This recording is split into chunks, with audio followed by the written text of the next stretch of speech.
Pois é, pessoal, deu um probleminha no avião dele, ele não conseguiu vir, brincadeira.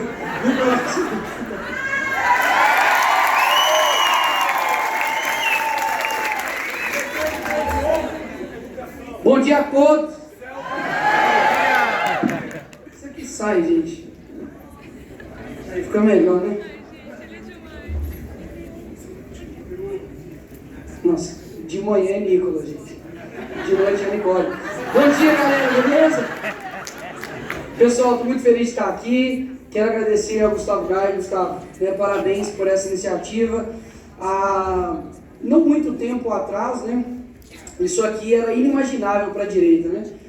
Principalmente, né, para os jovens que estão aqui hoje, se andassem aí nos corredores aqui da Câmara Federal, jamais estaria primeiro nessa organização aqui, né? Pelo contrário, teria um cheirinho de alguma outra coisa aqui nesse ambiente, né? Com vários e várias camisetas vermelhas, né? Bandeiras de União dos Nacional dos Estudantes que não estudam, né? Em vários outros movimentos que infelizmente não representavam os estudantes. E a gente acabava que ficava refém de tudo isso, né? Porque o jovem não tinha espaço para poder falar, o jovem conservador, e os jovens, né, de esquerda acabavam tomando os espaços e falavam, né, por nós. E graças a Deus que isso vem mudando aos poucos. Isso daqui hoje, né, não é, eu tenho certeza, não é uma realização, né, só pessoal do Gaia, é uma realização de todos nós, né, que um dia, graças a Deus, tínhamos, né, o sonho de poder falar abertamente sobre os nossos valores, de poder contar com outros jovens. Anteriormente, eu estava aqui atrás, uma mãe chegou para mim e falou: Nicolas, quero te agradecer porque o seu livro, né, tem salvado a vida da minha filha. E vocês não sabem o quanto que eu fico feliz com isso, né? Porque eu também fui um jovem, né, que passei... Aí sim, obrigado, irmão. Oi. Eu também fui um jovem que durante a universidade eu me sentia completamente... Deixa eu tirar. Eu me sentia completamente sozinho ali na universidade, né? E tiveram algumas pessoas, né, que eu tenho certeza que Deus levantou para poder nos ajudar, né, nessa caminhada. E eu lembro quando eu tinha ali uns 12, 13 anos de idade. Quem tem 12, 13 anos de idade aqui? Deixa eu ver. 12, 13 anos de batismo agora. Aí tem mais. E eu lembro que eu tinha uns 12, 13 anos de idade. E aí o meu tio chegou para mim, né, me apresentou o Olavo de Carvalho. Eu falei: cara, esse cara fala palavrão, mas faz sentido o que ele está falando, né? Então o Olavo foi, digamos assim, o primeiro contato que eu tive, completamente diferente do que a gente vê na escola, né? Eu lembro que na escola, nas minhas aulas de história, eu olhava sobre o socialismo e eu falei: mas gente, né? Uma crítica de um adolescente, eu falei: mas como que o neurocirurgião vai ganhar como talvez uma pessoa que trabalha, né, num trabalho mais simples? Como que isso vai acontecer? E eu perguntava para o meu professor e ele assim não me respondia muito bem. E depois eu descobri que esse professor, ele tinha feito, não sei se era mestrado ou alguma outra coisa em Cuba. Eu falei: agora tudo faz sentido, agora as peças se encaixaram, né? E aí eu falei: opa, eu estou começando a entender que na verdade esse espaço aqui não está com o objetivo primário dele, que de fato é a educação. Então nesse seminário aqui, né, eu sei que várias outras pessoas falaram a respeito, né, de questões anteriores, né, históricas. Eu quero dar aqui mais o meu testemunho, digamos assim, pessoal do que aconteceu e colocando assim hoje já com uma análise mais crítica do que para mim parecia algo completamente automático e natural. Poxa, entrei na escola, era somente esquerda e isso é a vida, e depois você descobre a realidade. Mas hoje eu tenho uma análise crítica, né, do que de fato aconteceu nesse período que eu estava ali na escola e principalmente na universidade. Eu me recordo que quando eu estava no final do primeiro ano do ensino médio, começou aquela polêmica da cura gay. Alguém lembra? Da cura gay e tal, tudo mais. E eu via, né, o pastor Marco Feliciano ali na Comissão de Direitos Humanos, que graças a Deus, né, eu sou o titular hoje da Comissão de Direitos Humanos aqui da Câmara Federal. Para alegria de uns e tristeza de outros, mas nós estamos lá, né? E ontem já foi uma confusão, assim, eu gosto. Eu falei: é isso que a gente foi eleito para fazer, né? Para poder defender, né? E aí, eu lembro que o pastor Marco Feliciano estava ali junto com o Jair Bolsonaro, né? E aí eu disse naquela confusão e foi se levado o debate para dentro da sala de aula. E aí eu lembro que assim, o professor colocou 10 pessoas para poder falar, né, contra a questão ali da cura gay, e o pessoal falou, alguém quer falar, né, entre aspas, a favor disso aí? Eu olhei para o lado, eu quero, e eu percebi que, assim, na verdade era eu contra 61, né, porque tem também um professor ali, na posição hierárquica dele. Naturalmente, um estudante ele entra na escola achando que a opinião do professor é a realidade. Afinal de contas, ele já tem um tempo maior de educação, de estudo, passou ali por uma pós, por um mestrado, então, basicamente, ele tem a verdade. A verdade que eles dizem não existir, menos a do professor. E a do professor é a verdade mesmo. E ali foi o meu primeiro assim, embate no sentido de, peraí, o que está acontecendo? Por que a opinião aqui de todo mundo é igual? E quando você fala algo que seja um pouco diferente do deles, você simplesmente é achincalhado. Naquela época não existia ainda ser acusado de fascista, né? Mas tinha algumas outras acusações, né? Acusações de você é um homofóbico, você é um preconceituoso, ainda estava no início, eles melhoraram muitos adjetivos aí, né? Transfóbico, homofóbico, racista, o que mais? Fascista, reacionário, taxista, ciclista, um monte disso. Aí eu falei, tudo bem. Nisso eu comecei a dar uma estudada e comecei a perceber primeiro que eu não era o único também a passar por isso. E eu me lembro que eu dei um embate com uma professora minha de ética e empreendedorismo. Ela fez uma prova inteira só sobre homossexualidade. E eu me recordo que em uma das questões você tinha que adivinhar, fazer a resposta certa de qual era o sexo de uma pessoa que, eu não sei se ela era trans, se ela era bi, se ela era travesti, você tinha que adivinhar o sexo da pessoa. Eu falei, gente, o que eu tenho a ver com isso? Cai no Enem? E aí eu lembro que tinha também uma questão falando que existiam crianças trans. E aí eu me peguei assim, e aí, o que eu vou fazer, cara? Falei, eu tô no museu e vou pro céu, cara. Ou eu tiro 10, né, e sou um frouxo. Você quer saber? Eu só vivo uma vez mesmo. Aí eu coloquei, não existe crianças trans. Na questão, eu não sou obrigado a adivinhar o sexo da fulana. E fui colocando, né? Rimos muito, então vamos ver. E aí eu fui na coordenação, falei aqui, ó, o negócio é o seguinte, eu discordo disso daqui, por causa disso, disso. Eu li um livro chamado Nascido Gay, que é de um PhD sul-coreano. Eu tenho lido também a respeito de um livro que chama A Propaganda, que é do reverendo Sheldon. Ele estudou 20 anos a respeito de ativismo LGBT e homossexualidade. Então não existe ordem cromossômica, diferentemente da XX ou XY. E fui trazendo um monte de argumentos para o diretor, e ela ficou olhando para minha cara assim. E aí depois de tudo que eu falei com ela, eu falei, pô, agora ela entendeu, né? Ela falou assim, isso era uma segunda-feira, porque eu lembro que ela falou assim, ontem teve um programa do Fantástico, você viu? Eu falei, tá de sacanagem, eu acabei de citar um PhD, já ia citar Fantástico. Ela, porque é o seguinte, lá diz que na verdade sim, homossexuais nascem, homossexuais que não sei o que e tal.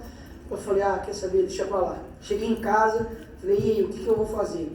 Comecei a escrever, denúncia de um estudante contra a professora de sociologia. Postei. Aí, gente, deu uns 20 minutos, e aí começou a surgir um monte de gente. Você é um taxista, um fascista, não sei o que e tal. Só que depois de um tempo, a verdade, ela precisa de um tempo de maturação, tá? E eu sabia que eu precisava dar uma resistida, que eu falei, cara, as pessoas vão entender o que eu estou falando. E eu acho que outras pessoas também vão estar nessa mesma situação. E eu lembro que eu comecei, vocês podem até ver esse texto que ainda está na internet. Tá assim, oi, meu nome é Nicolas Ferreira, tenho 17 anos, sou estudante da escola César Comar e sofri isso, fiz todo um texto, coloquei as imagens ali da prova. E a partir disso, desse texto, eu lembro que mandou lá para mim no Facebook, acho que quem usa Facebook aqui? Ok? E aí, eu lembro que o Eduardo Bolsonaro entrou em contato comigo, o Flávio, o Carlos, vários alunos do Olavo entraram em contato comigo. Eu tive, assim, a primeira assim, digamos, opa, peraí, tem gente que concorda, que pensa como eu. E os comentários começaram olha, eu também sou adolescente e também estou passando por isso e tal, tudo mais. Eu falei, olha, vale a pena permanecer firme. Só que, obviamente, dentro da escola, a sala inteira, né, queria me matar e todo mundo queria me achincalhar por a minha opinião, porque o negócio tomou uma proporção muito gigantesca. Então, nesse primeiro ponto, né, para estudantes que estão aqui, e também pais e mães, né, precisam ouvir a Detone, né, tem que fazer filho, viu gente? Tem que fazer filho, eu me incumbo, tá, ô Cristoneto? Eu me incumbo de fazer pelo menos aí, né, se a minha mulher quiser também, né, fazer um 7 aí. Vamos fazer filho, né? Tem que fazer filho é herança de Deus. Então, se eu tiver um filho, eu tiver 7, eu tenho 7 vezes mais a herança de Deus que você. É uma questão de matemática. E aí o que acontece? Esse primeiro passo que eu quero falar para os estudantes e também para quem tem filhos estudantes e quem, né, um dia terá também filhos. A primeira coisa, muitas vezes, que é exercida para você não é nem o conteúdo intelectual, filosófico, sociológico, não. Muitas vezes aquilo que o estudante vai precisar ter e está faltando hoje em dia é de coragem. Por quê? Quando você está aqui hoje, né, na Câmara, a gente está lá no plenário, parece ser muito legal, e muitas vezes realmente né? Você ter um embate ali com a esquerda, você enfrentar ali, falar o que todo mundo quer falar, só que hoje você tem uma condição de ter pessoas do seu lado, né? Com o Coronel Zuco aqui, o Capitão, né? Gustavo Gai, Ismael, você tem gente do seu lado, só que dentro da sala de aula é você e Deus, ponto. E a esquerda ela não tem pressa para poder ganhar a alma, tá? Porque nós estamos falando aqui de alma. Porque o Antônio Gramsci ele fala que o senso comum na sociedade ele tem que ir de forma gradual, né, lenta, invisível, né, onipresente, silenciosa. Então a esquerda ela não tem pressa em querer ganhar o estudante. Então não importa se no primeiro mês de faculdade você vai permanecer firme. Não importa se durante os 2 anos você conseguiu segurar a onda. O que importa é se você, depois de sair da faculdade, você vai ter permanecido. A coisa mais difícil que tem, agora levar para o lado só cristão, que eu acho que fica mais fácil de visualizar, é muito difícil de um cristão entrar na faculdade cristão e sair cristão. É muito difícil de um conservador entrar conservador na universidade e sair conservador. Por quê? Porque quando você compreende, e porque a esquerda compreendeu isso, que você não é somente uma casca exterior, que você tem ali os seus ascensos sensoriais, mas você é também um ser que tem intenções e vontades que são além, né, metafísicos, você vai perceber que eles realmente querem ganhar a sua alma. E aí que entra a parte que a gente precisa ter olhos, ouvidos muito bem treinados para perceber o que está acontecendo. Então, nesse primeiro passo, você precisa ter coragem para o quê? Para fazer o quê? Coragem para poder conseguir resistir. Porque se você resiste, você vai ter condição de se aprofundar intelectualmente e a partir disso você vai conseguir combater intelectualmente o que está acontecendo. Mas, o que o conservador ele faz? Ele olha para o que está dando certo e ele fala, opa, eu preciso manter isso. E isso daqui que é novo, que está sendo dito pelo meu professor, pelo meu colega dentro de sala de aula, eu preciso primeiro avaliar para ver se isso aqui vai dar certo na minha vida. Então, o primeiro passo para qualquer estudante é coragem para poder resistir. E muitas das vezes, você vai ter que olhar para dentro da sua casa. Muitas das vezes também as casas, né, as famílias não têm bons exemplos. Graças a Deus eu tenho um pai e uma mãe que me ensinou bom exemplo de família. Mas se você talvez não tenha, não se descabele. Você tem outros exemplos de que dá certo. A família ela é uma instituição criada por Deus e, portanto, a instituição é perfeita. Mas os seres que complementam essa família são seres imperfeitos. Por isso que dá os problemas que dá. E por isso que a gente enfrenta os problemas que a gente enfrenta. Então o primeiro passo realmente é você ter coragem para poder resistir. Depois que aconteceu tudo isso, eu tive a condição de perceber o que é a porta que está de trás de quando você tem essa resistência, que é conhecer pessoas que estão na mesma guerra que você. Para pensar, levando agora para o lado político, mas eu vou dar um lado também educacional, para pensar se Jair Bolsonaro, alguém conhece? Já ouviu falar? Só para saber se vocês estão aí. Se o Jair Bolsonaro, em 2018, né, nas eleições, 2017, né, tivesse falado assim, 2018, tivesse falado assim, quer saber? Pô, deixa essa Dilma aí mesmo, pô, deixa essa galera aí mesmo, pô, tô cansado, 28 anos já aqui de Congresso, na entrevista dele, não é só você não matar, não roubar, não estrupar, que não vai falar, pô, acabou. Se ele falar assim, quer dizer, não vou ficar falando isso com a mídia não, o país precisa ficar pacificado e tal. Pessoal, quantas pessoas não conheceram Jair Bolsonaro através daquela entrevista? de 28 anos de história, né, que o presidente teve, você vê que são algumas falas que todo mundo gostaria de falar, só que ninguém tinha um representante de fato, e você teve contato com essa pessoa, e muitas pessoas começaram a ter contato, falou, opa, eu também penso igual a esse cara. Dentro da sala de aula é exatamente a mesma coisa, só que muitas das vezes você não consegue perceber essa eficácia, porque o cara que está do seu lado, ele não vai chegar para você e falar, no meio da sala de aula, opa, eu tô com você, Maria, ou eu tô com você, Priscila, ô João, tamo junto, eu também acho que o bandido tem que se ferrar. Ele não vai falar isso dentro de sala de aula, por quê? Porque a aceitação do coletivo para o adolescente é muito importante, ela é muito valiosa. Você já percebeu que o adolescente, ele quer fazer parte de um grupo? Antigamente, sei lá, em nem sei quanto aconteceu, em 2006, o top era Restart. Então você ficava igual um arco-íris andando na rua, né? Eu nunca dei esse nome, a rosa, azul, não sei o que, beleza. Aí depois de um tempo a moda era emo, que já era completamente contrário. Era todo mundo de preto, né? A franjinha de lado, né? Ai, não sei o que, e a gota aqui, eu não sei, esquisito. Aí depois, logo depois, manteve a franja, mas já cantava assim, Baby Baby, né? Aí já era o Justin Bieber. Aí daqui a pouco veio o funk, aí depois foi piorando demais, né?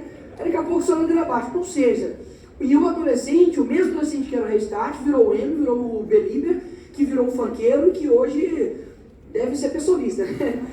É a mesma, digamos, identidades diferentes. Por quê? Porque o jovem ele precisa estar inserido em um coletivo. E você tem um papel, estudante, muito grande, de que eu sempre falo, de não importa a pressão coletiva que está em volta de você. Não importa a pressão midiática, não importa inclusive a pressão dos familiares, que talvez, né, queiram que você siga por um caminho errado, e você fala assim, não vou ceder aqui porque eu preciso da aprovação do meu professor. Deixa eu falar algo para você. Um dia você vai se arrepender de não ter defendido o certo. E oportunidades elas passam.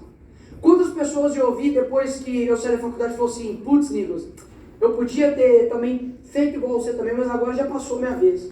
Nossa, se na época da faculdade eu tivesse me posicionado, mas eu ficava ali com medo, talvez de perder um ponto na prova, de talvez não ser aceito. Eu vou falar para vocês, no fim das contas de tudo, você não vai chegar e prestar contas para o seu pai, você não vai prestar contas para o seu professor de sociologia, você não vai prestar contas ali para o seu amigo que está do seu lado, que não quer o seu bem, mas só quer as suas benécias provisórias.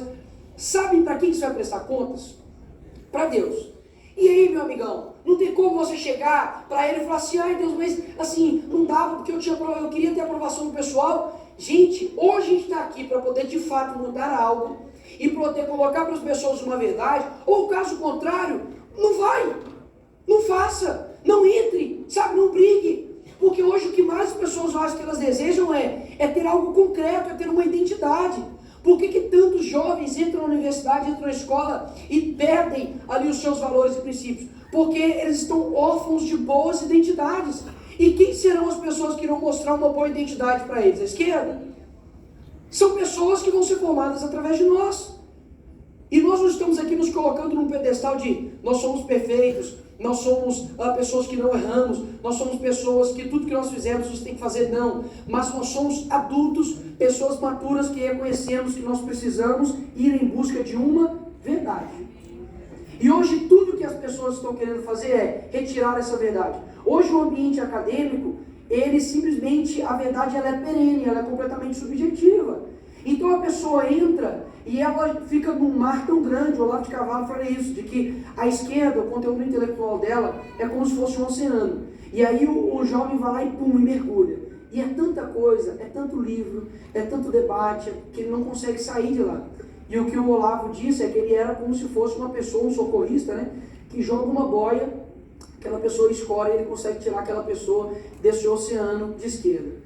Então hoje qual que é a nossa missão, principalmente no meio acadêmico? Primeiro, antes de qualquer coisa que você vai fazer, o Olavo de Carvalho fala isso, olha, se a sua ação, se a sua ânsia de agir, né, é maior do que a sua ânsia de compreender, a sua ação sempre vai ser incompreensível. Então antes de querer sair mudando o mundo, né, fazer que nem a Greta, né, how dare you, né, querer salvar calotas polares e ursos polares, primeiro reconheça qual é a sua identidade. Eu vejo aqui hoje, tá, nos corredores aqui dessa câmara aqui, pessoas se olham dentro do olho da pessoa, parece que ela não tem alma, parece que ela não tem identidade. Por quê? Porque todo mundo está querendo ser algo passageiro, sabe, algo que quer agradar uma certa maioria, sabe, pessoas que a personalidade mudam, né, de um lado para o outro, pessoas que anteriormente, né, diziam que o fulano de tal queria voltar à cena do crime e hoje é vice do cara, né? São pessoas que estão perdidas. E dentro da sala de aula, muitos jovens perguntam isso para mim: Nicolas, como que eu devo proceder, né? Como que você fez assim? A gente vai ter uma maturação de equilíbrio, tá? Vou dar um exemplo clássico. Eu estava na parte da noite, né, ali na PUC, e a aula acabava 10h30 da noite. Aí, 10h25 da noite, o professor já está quase acabando a aula.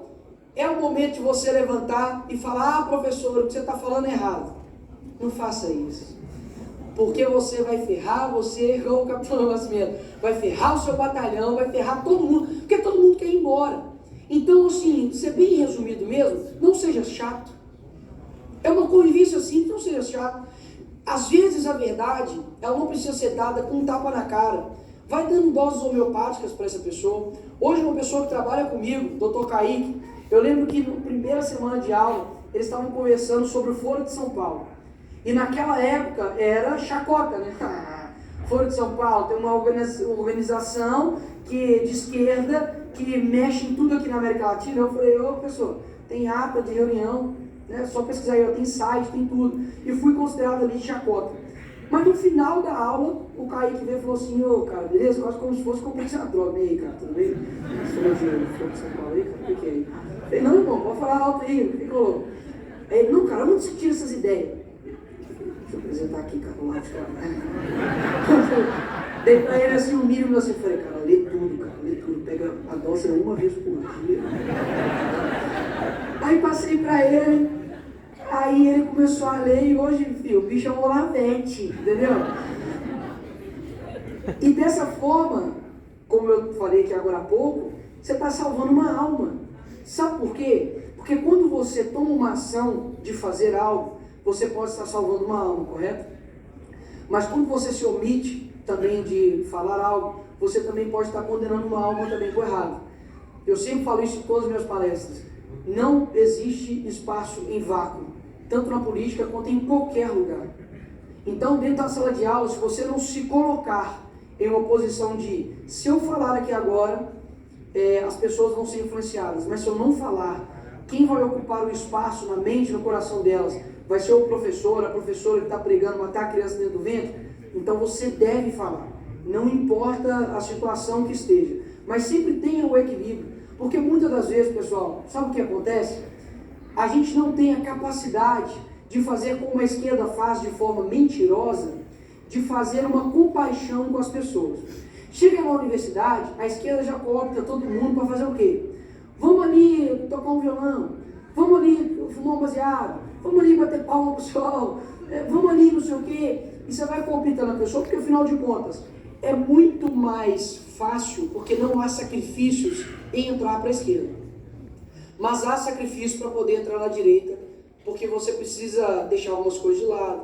Você percebe que as culpas do mundo muitas vezes estão de frente do espelho, de que as suas responsabilidades individuais, elas são mais importantes do que responsabilidades genéricas que você terceiriza para os outros. Então, tenham calma.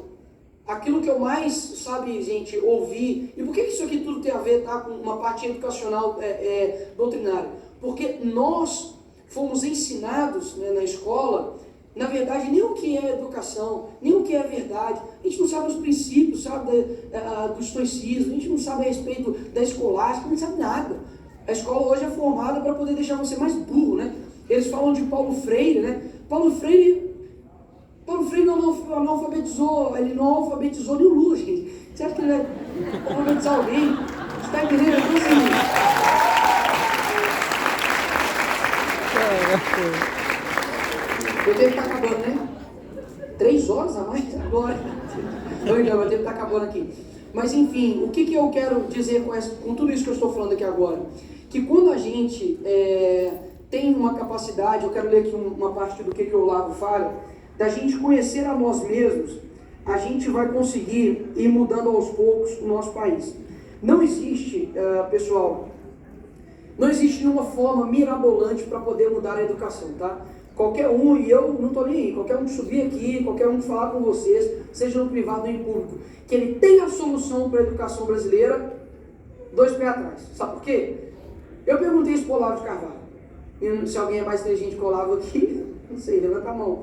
Mas eu cheguei para ele e falei, professor, qual é a nossa solução? O que a gente tem que fazer? Ele falou assim, eu vou responder para você o que o José Disseu disse para a base dele. Trabalho de base, trabalho de base, trabalho de base. Muita gente tem afã, tem vontade, tem força para poder levantar uma faixa, não esteja errado, tá?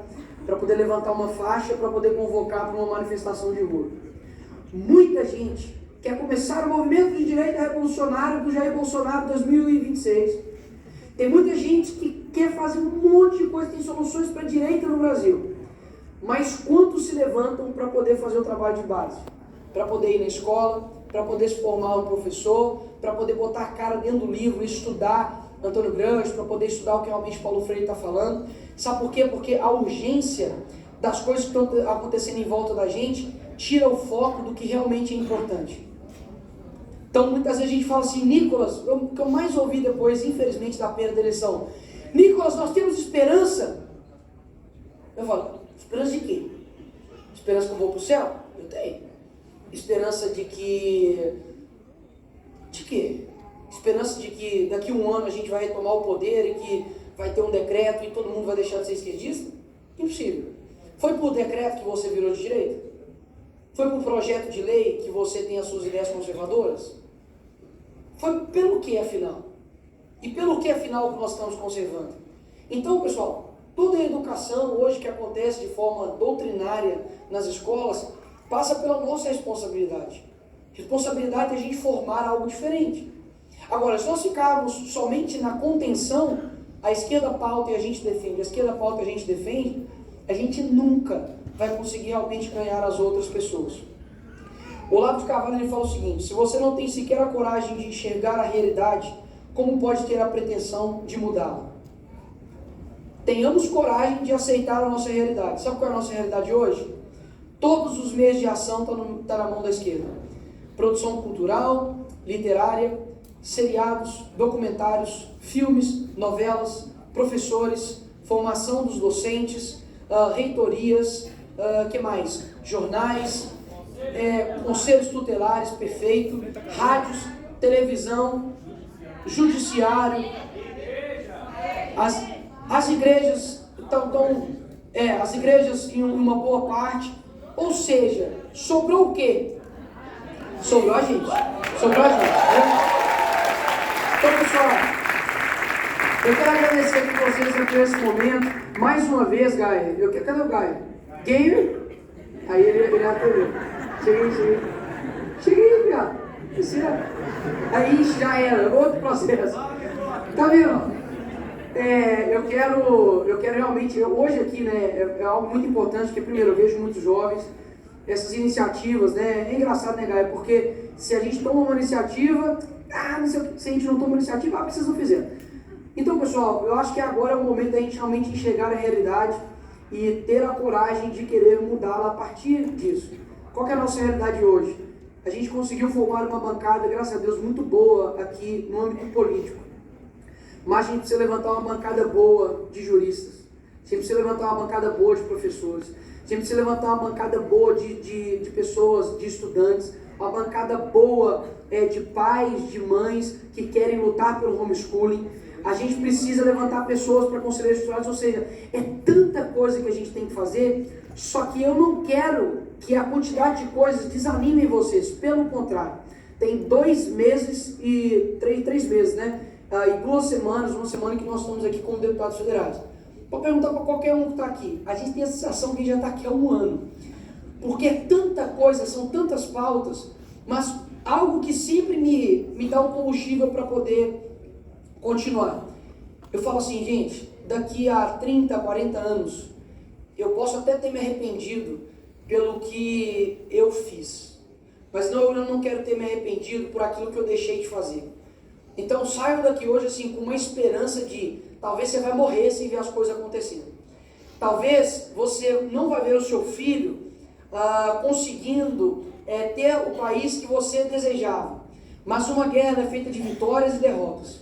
Tivemos uma derrota agora no campo eleitoral, mas na seara cultural, ideológica, do âmbito educacional, a gente ainda tem um grande caminho a percorrer. E eu tenho certeza que a gente não está sozinho. Como disse a ex-BBB, é 200 contra 1. Obrigado.